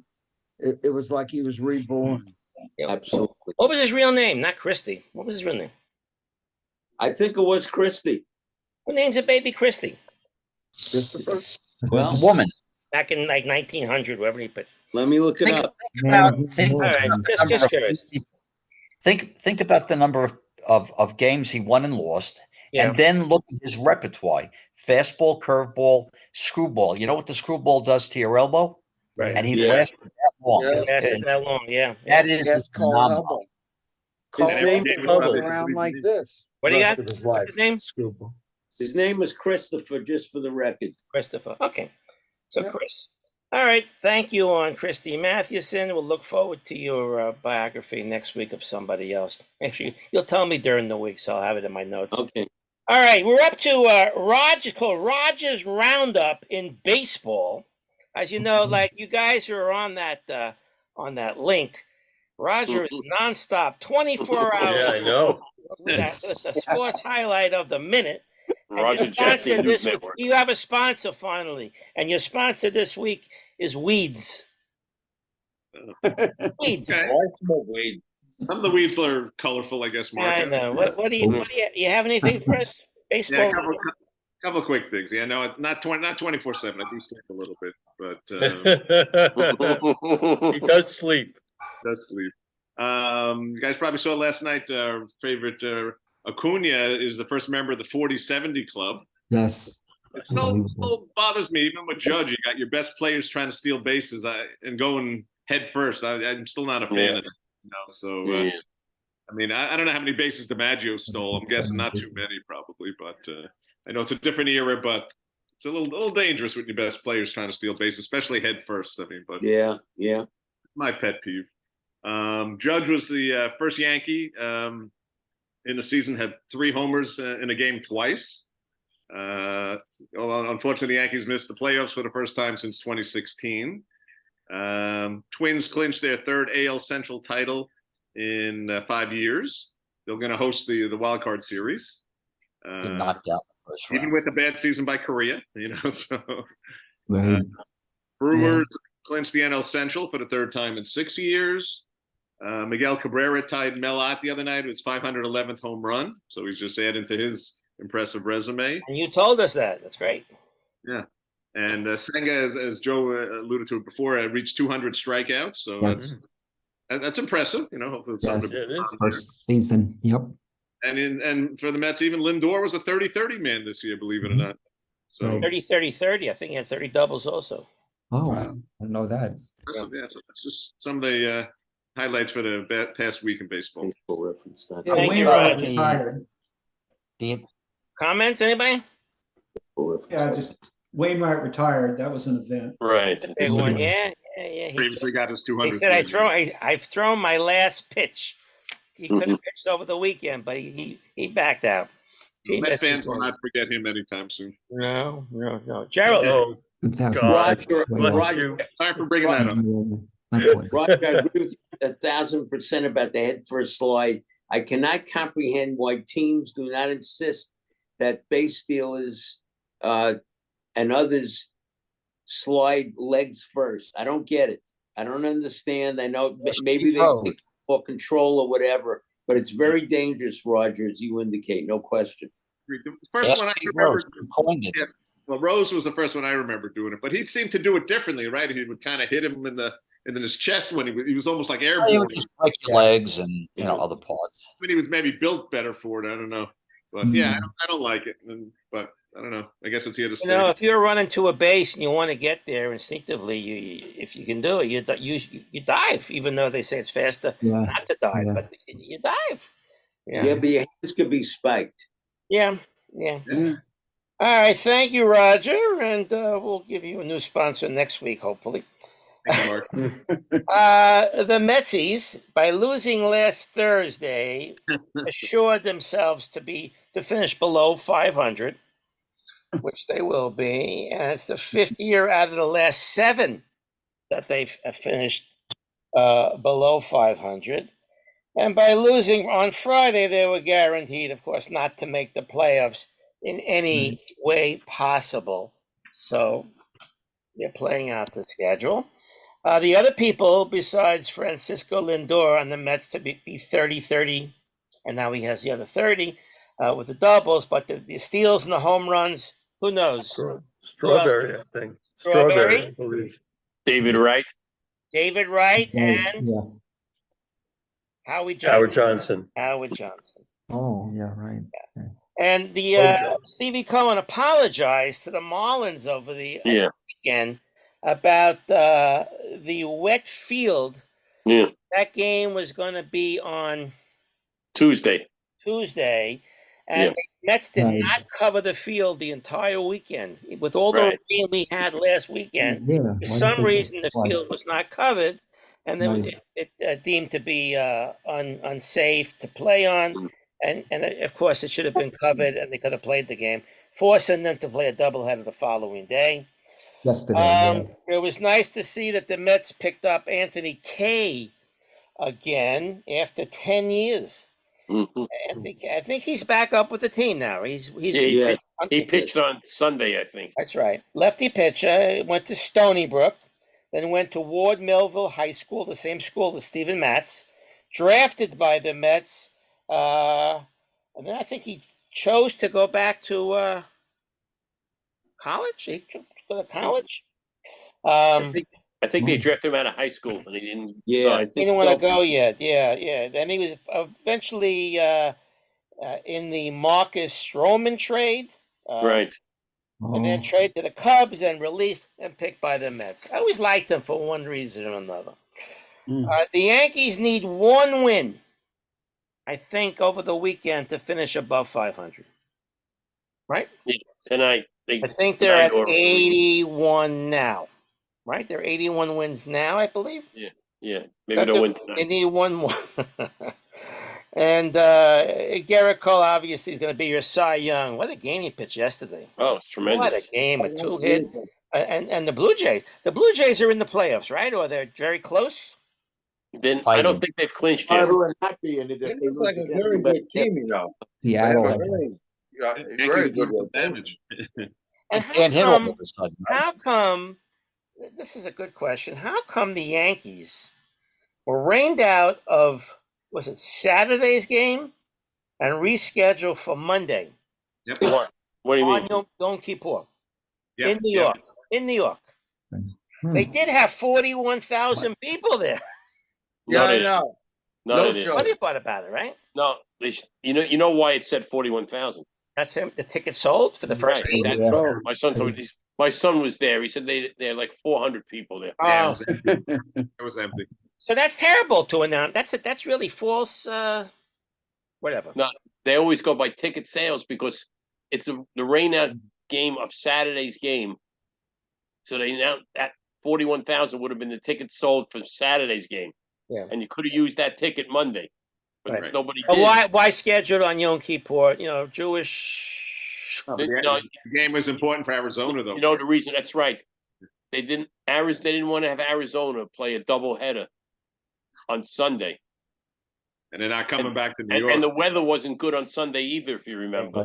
Yep. And Arizona, Major League Baseball changed Arizona's schedule. They were supposed to play the White Sox Monday, Tuesday, and Wednesday. Right. They moved the White Sox that Monday game to Thursday, and Arizona lost today, by the way. Yeah. And then, so that's why the Yankees played on Monday. Okay. And the scheduled Aaron Judge bobblehead handout is being moved to 2014, April 20th, 2014. If you want, they look very nice. I heard they look very nice. 2024, you mean? 2024. 24, right. So coming down to the final weekend, looks like Luis Ariz is going to get the batting crown because Ronald Acuna Jr. is 336. Ariz is at 353. That's 17 points in 3 games. It ain't happening. It ain't quite happening. So thus, he's going to be the first player to win a batting championship in each league in consecutive years. Consecutive years, right. Consecutive years. That's going to be a trivia question from the rest of, our lives to know that. Yeah. Matt Olson at 53 home runs. He's having a fabulous year. And with Tampa Bay getting the new stadium to open in 2028, the question, what was the last stadium to open? Let me think. Texas. Anybody else want to guess? Texas. Anybody else want to fan him a guess? Houston, Minute Maid State. Oh, wait a minute. It was Texas. It was Texas Rangers, Globe Life Field 2020. COVID. Remember they played those games, and they had a playoff. They had a neutral playoff game in that field in 2020, if I recall. Yeah. Kansas City is looking to have a new stadium in 2027 or 2028. I thought you're interested in that. Major League Baseball will use a neutral pitch clock operator during the postseason. So not related to any of the teams playing. Did anyone see the video of George Kirby, Mariners pitcher, in Seattle getting hit by a ball thrown from the stands? No. Oh, no. Heard It about it. made the news yesterday. Yeah, heard Mariner about it. fan, since he was wearing a Jared Kelenic jersey, threw a foul ball back onto the field and actually hit Kirby's jersey with it. You have to Google that. You have to Google that or YouTube it to see. YouTube. He's standing there, and a ball comes by and hits him, grazes him. You have to see that. The Miguel Cabrera victory lap, or last visit to each ballpark, is almost complete. Gifts galore as he makes his last appearance at the different ballparks. The A's don't know what they were thinking. Hear the story? Gave Mickey a $90 bottle of wine as a farewell gift. Only problem, Miguel is a recovering alcoholic. Someone said they must have forgot to get him something, and they sent somebody out. Go get him something. Give him a bottle of something. And they brought him that. You know, he spent 3 months in an alcohol treatment program in 2009. He was arrested in 2011 for DUI. Shame on the A's. Unbelievable. Organization. Cheap. I mean, I think a team before them, I think it may have been Seattle, presented him with a $10,000 check for his foundation. Yeah. Gave a $90 bottle of wine. A 2020 Cabernet Sauvignon Napa Valley. I don't know. Ooh, How about this one? Chris Bassett, who the Mets I'm a Met pitcher. Didn't want to sign. At last count, he has 15 wins. He may have 16 for all we know. For the Blue Jays. Cody Senga doesn't even have 15 wins. Yeah, him and Walker have about 30 wins between the two of them, right? Taiwan Walker. Isn't he I got told like 15 you guys also? Bassett was good with Jays. Yeah. Guy can pitch. He I can pitches long pitch. in the games. I said keep him. Yes. No. Playoffs, he wasn't good, Mark, if you remember. That was the big He was okay. He was. He gave you innings. That was during the the regular season. He was regular season, he was very He was good. But I steady. remember the playoff game, he really went in the tank. I know. But I mean, every fifth day, you give him the ball though. He's going to pitch. He pitched. Yeah, and said they wanted The two Cleveland 20-year-olds. fans gave Terry Francona a standing ovation last night. Curtain calls as his last home game, ending a 23-year manager career. He's 64 years old, but he found out after the game his famous scooter. Remember, he had a scooter and he broke something. He couldn't go around. Someone stole it. Cops found it. It was all in terrible, destructive. They can't fix it. And the commissioner said he hopes that the A's relocation to Las Vegas in November at the meetings will go through. I can't see teams saying no, but you never know. The Ducks are eliminated, of course, from the Atlantic League. Lancaster and Gastonia are in the finals for the Atlantic Coast Championship. Nobody cares. Football. So the Jets signed Trevor Siemian. Second time he's with the Jets to be their, I guess, was he the backup quarterback or he's in the Right now he's on the practice squad until he can get up to snuff with the playbook, and then they'll see. Colin Kaepernick reached out to them. Yeah, When practice Rodgers squad. got hurt. I don't know what they did. He hasn't played since 2016, so I don't know what he has. I don't know what he's thinking about. Okay, so everyone was hoping the Jets would break that streak this last weekend. What was this? The streak was how many games? 14. 7 years, right? Oh, the Patriots. Yeah. Patriots. So you had in the paper the quarterbacks who played for the Jets during that streak. Who were the Jet quarterbacks during their 14-game losing streak? Mark Sanchez. Mark Sanchez is not there. No, because it only goes back to 16, right? Football back, Howard. Go ahead. Give me quarterbacks. Can't hear. Trevor Siemian. No. Joe Flacco. Joe Flacco is one. Yeah. Sam Darnold is two. Wilson is three.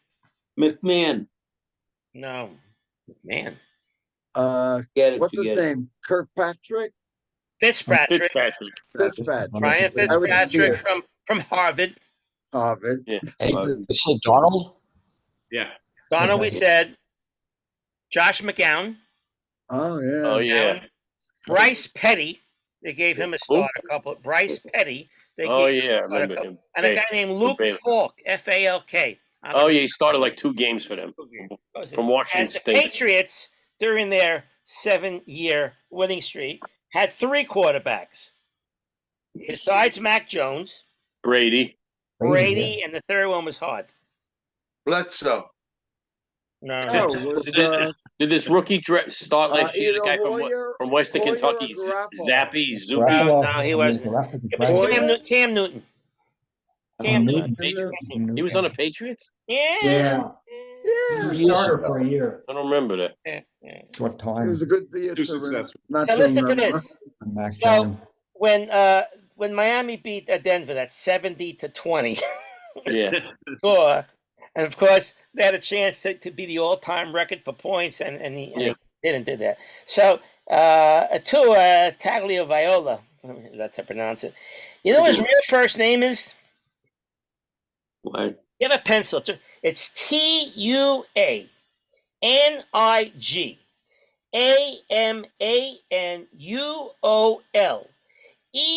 TUANIGAMANUOLEPOLA. Yeah. That's his one real name? first name. Yeah. Kidding. How many letters is that, like? Manuole 20 letters. Polo. Did he take the SATs, Mark? His middle name is Donnie. Donnie. That's longer than Saltalumbaki, whatever his name is. Yeah, Right. I didn't count the letters there. So tonight the Lions are a favorite over Green Bay in the Thursday night game tonight. I hope you watch it. Oh, And yeah. Sunday they're going back to London. Who's playing? Jacksonville and Atlanta. And if you have Disney Plus, I know I have it here. There's going to be a simulcast of the game with cartoon characters. Oh, Anything to get these kids involved to learn about football. Football. So if you have that, hockey. These and it's Disney's terrific. ratings. well, ABC Sunday I have both. So I'm gonna check it out.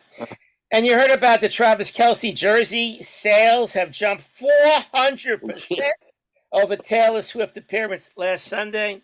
You know they're an item. They're probably going to be at She's see jumping people up at the and middle down and end. giving the touchdown. I heard she's an Your Eagles jersey fan. Sales would jump 500 That times. makes sense. Think that, huh? Another Kelsey. Gay publicity. I bet she'll dump him eventually. Did you guys, any of you guys, watch the Colorado-Oregon game? The Yes, 42 I to did. 6 A little bit of it until it got out of hand. Wow, I was floored. I was told, everyone, Oregon's really good. Oregon is really, really good. They're out there in the West. We don't hear too much about them, but they are really good. Everyone's saying they were favored by double 20 points, I think, and 42 to 6. And now Colorado is a 21.5 point underdog. USC Right. is equally as good as Oregon State. I have a question. That game is starting 10 o'clock in the morning local time. Is that right? Yeah. Because they want to have it noon in the East, so they accommodate TV.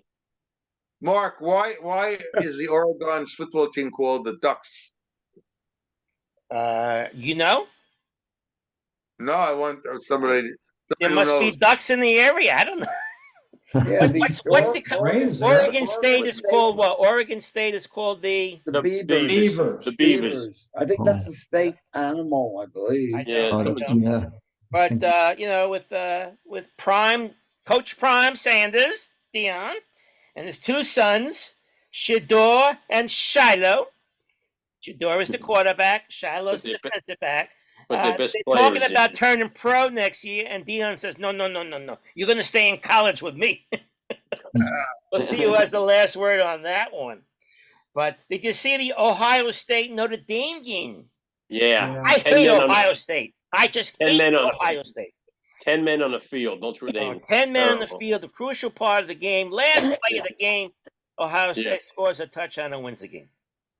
Ara Parsegian turning over in his grave. I don't understand. And then, wasn't there something about Lou Holtz making some disparaging comments before the game about Ohio State, and then the Ohio State coach going after?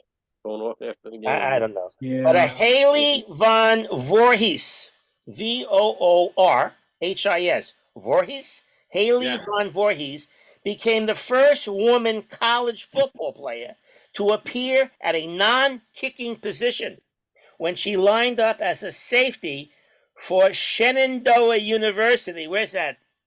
Probably Virginia, in the Shenandoah Virginia Valley. for Division Yeah, III Shenandoah against National Park. Juniata College, which is in Pennsylvania. Pennsylvania. She's 5'6", 145 pounds, a junior, and she registered a quarterback hurry in the first quarter as her team won 48-7. Fades of Nick Bosa. The USFL and the XFL, I believe today signed the line. They're merging.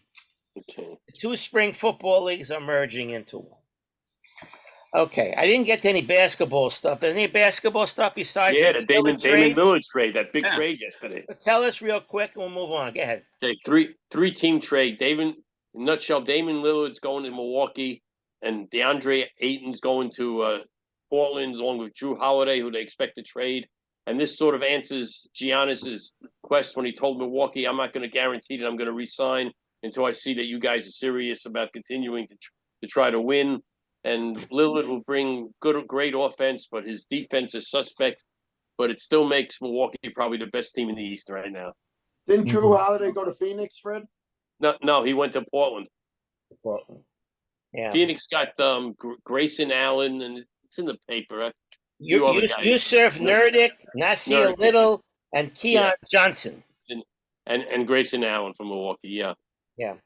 So Phoenix is a lot of people think Phoenix is the best team in the West because they got Booker, Beal, and Durant.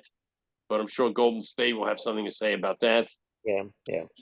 So that's the big trade. That's and a of course, nutshell. Yeah. Everybody thought Lillard was going to go to Miami, but that did not occur. And that resting rule, funny thing, the Knicks and Nets, Julius Randle and Ben Simmons are considered stars, and they can't rest. But Jalen Brunson and Mikal Bridges are not. Yeah, because of the criteria. But the NBA also didn't say anything about the guy on San Antonio, the number one draft choice, who's an attraction. What's his name? Long name also. Wimbaba, you know who I mean. Yeah. And congrats to Breanna Stewart, second MVP. I still don't know why they announced the MVPs while the season is still going on. I really, you should ask your son about that. Why the hell do they do that? I'll see if Not he can right. investigate. I'll ask She's if he the can find out. MVP and someone wants to hold a vendetta against her and take her knees out.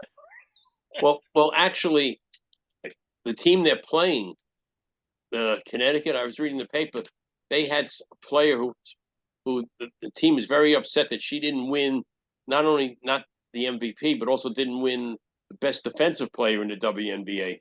And these awards, they actually destroyed they actually destroyed the Liberty in the first game. Liberty came back and won game 2, so it's 1-1. All right, so that's the deal on that. And I have more stories, but looking at the time here, I know you want to get the trivia questions, so I'm gonna bank those stories. Eventually, I'll get to them. They're not timed, or I could tell them anytime. So who's got trivia questions the next 10 minutes? Trivia. Mike, you got one? No, this is a point I wanted to make. I'll make the point, then we got. I can make it in about 20 seconds. Go. So the Dodgers are in the National League playoffs, and they're a serious contender, right? Probably second to Atlanta in terms of where they are. So consider the following rotation: Walker Buehler, Dustin May, Tony Gonsolin, Julio Urias, and Trevor Bauer. They're all out. 5 fine starting pitchers, none of whom are on the Dodger roster, the active roster. All were hurt or suspended or went to Japan or whatever happened.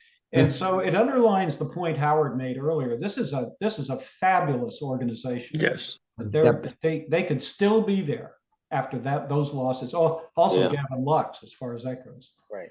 I check their box scores every day, and for the last week, every day a different starting pitcher. I never heard some of these guys they brought up. Yeah. Of course, they're coasting now towards the end. Yeah. Right. All right, let's go to questions. We got about 8 minutes to do this. And all right, so let's go with Mike. We haven't heard from you in at least 15 minutes. Oh, okay. I have two quickies. Number one, in 2013, what did Ivan Nova do that hasn't been done until 2023 on the New York Yankees? Pitching complete. No. You're on the right track. Pitching complete game. No. Pitching how many Complete game shutout? Two complete game shutouts by Nova in 2023. Didn't happen on the Yankees until yesterday. Okay. Really? Yeah. Wow. That's number one. Here's a good one, and then I gotta go. What two guests in the 1965 Mickey Mantle Day? What were the two guests who were there who were rumored to hate each other? Mantle and Maris. Hatfield and McCoy. Behind them, Mrs. Mantle and his mistress. See, what's the answer? Billy Martin.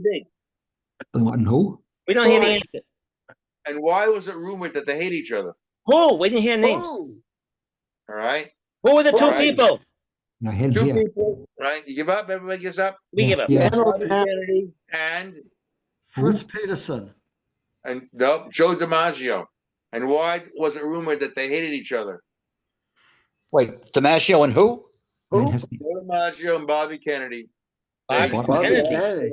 And Something to do with Marilyn Monroe. Thank you. I thought it was something to do with Mr. Coffee.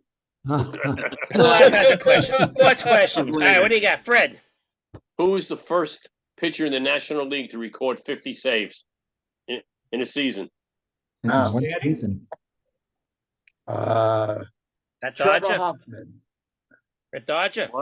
No, not Trevor Dodger. Hoffman. Mike Marshall. The guy did pitch for the Mets, but did not do this as a Met. Billy Wagner. Hud McGraw? No. Wait. He pitched for the Mets, but he wasn't a relief pitcher? But he did. Yeah, but he didn't do this as a Met. Not John Franco? As a matter of fact, I saw this yesterday in This Day in Baseball, and I didn't even remember that this guy pitched for the team that he did it for. Who is it? We don't know.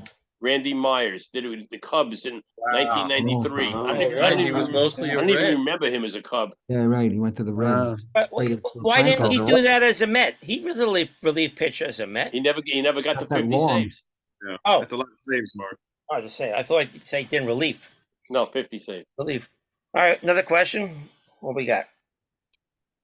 All right, Stuart. Which Major League Baseball athlete has played for the most Major League teams in their career? Oh, I know that one too. Not Mike Morgan, right? Not Mike Morgan. Wasn't it the guy who pitched for the Mets, Octavio Dotel? He was second. He had 13 seasons. 13 teams. Yeah. Diego Segui? No.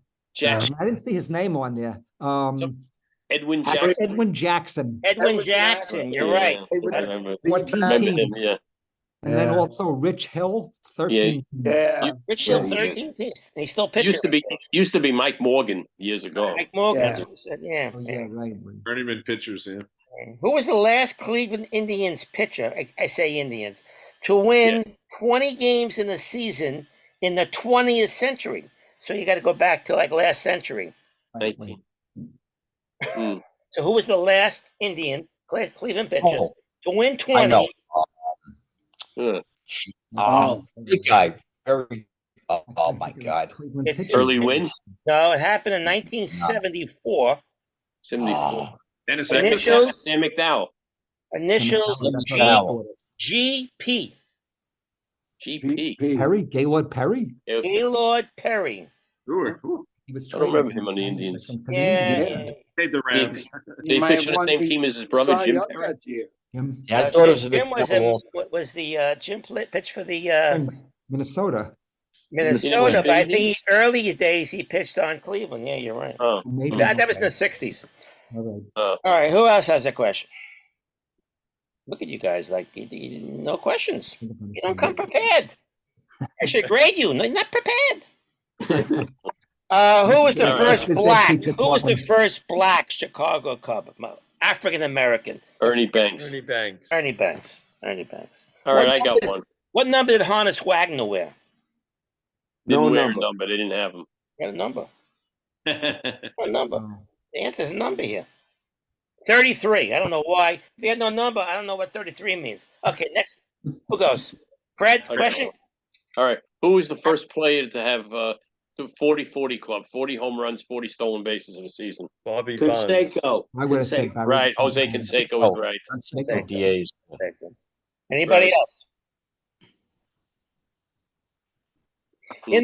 Nobody? In the 1960s, what pitcher, this is a great list here, what pitcher had the most wins? You're going to name pitchers, but they won't be the most. 60s. In the Most 60s, wins? 191 Ford. is the number. Which In the Juan Marichal? 60s. Juan Juan Marichal? Marichal. Very Marichal. good. Who I is was number just thinking 2? of it. Bob Gibson. Bob Gibson. Wow, you guys know this. Who was Um, number 3? It wasn't Koufax. Ferguson Jakes. Drysdale. Let's say that. Drysdale. Fantastic. Drysdale. Then Bunning. He's going to say Bunning. Bunning. Jim Cott. Then Sandy Koufax. Isn't Bunning one of the guys you mentioned before about 100 Yes. wins in each league? Right. Yeah. Detroit and I don't know Philly. wanting to you. He died or still alive? Oh, Bunning? God. No, he died. died. I think he died. He was the senator from Kentucky, you know. Yeah, I think, Right, I think right, him. right. All right. Yeah. We'll do one more question because the time we're going to be cut off the air soon here. We don't want to die while we're working here. Anybody got one more question? Come on. You must have one. Of course, I got a whole book here. All right. All right. Why does This is Herb gone. Washington? 1, 2, 3, 4, 5, 6. Name the 6 NFL teams that begin with a B. Buffalo. Buffalo Uh, Bills. the nickname, City or not the city. team? Bears. Bills. Broncos. Bengals. Buccaneers. Tampa Bay Bengals, Buccaneers. Buccaneers, Browns. Browns. Browns. Yeah. Bengals. Bengals. Dead. That's right. Bengals. You're missing 2. Listen, Bears. too. Unless you said them, I didn't hear them. We Broncos. mentioned Bears. Bronco, yeah. Bears Broncos. Right. and the Broncos. You got them all. Anyway, easy Yeah. questions. All All right, boys. I want to thank you for joining us on today's show. We were nonstop. you. We went nonstop once we started. Long You program. you guys deserve a fantastic dinner. Yeah. Have a little drink on for me, and I'll see you all out there next week. Have a great week and enjoy Take care. yourself. Same And, same to you. Thank you, Mark. Take care, Jeff. stay Jeff, well. take care. Good night, everybody. Good night, everybody. Oh. Bye-bye. Buddy. Bye, guys. Bye.